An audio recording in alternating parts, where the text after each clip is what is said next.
জাল জাল করে আজকে দেশি মুরগি রান্না করব। আসসালামু আলাইকুম, কেমন আছেন সবাই? গ্রাম থেকে আসার সময় আমার মা অনেক কিছু দিয়ে দিয়েছিল, কিন্তু আমি অলসতার কারণে একদমই ভিডিও করতে পারিনি।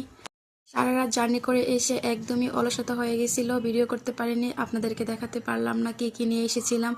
অনেক কিছু দিয়েছিল প্রতিবারের মতো। আর এখানে দেশি মুরগি দিয়েছিল, আমি সেটা রান্না করতেছি। প্রায় 3টার মতো দেশি মুরগি দিয়েছিল, আর অনেক কিছু দিয়েছিল, গরুর মাংস, তারপরে সাথে বড়ি, অনেক কিছু। আর এর মধ্যে থেকে আমি একটি মুরগি রান্না করতেছি। আর এই দেশি মুরগিটা হচ্ছে আমার মায়ের হাতের পালা, একদম টাটকা। আর এই দেশি মুরগির সাথে একটু আলু দিয়ে হালকা একটু ঝোল রেখে রান্না করলে আমার কাছে সেই ভালো লাগে। আমার মেয়ে অনেক পছন্দ করে। আর সবচেয়ে খুশির খবর হচ্ছে আমার ছেলে কখনোই ভাত টাত খায় না। আর আজকে এই দেশি মুরগি দিয়ে ওকে আমি লেগ পিসের একটু মাংস দিয়ে কয়টা ভাত খেয়েছিলাম, খুবই ভালো লেগেছিল। আমার পরিবারের নতুন অতিথি যেহেতু খেয়েছে, আমি মনে হয়েছে রান্না করে আজকে সার্থক হয়ে গেছি।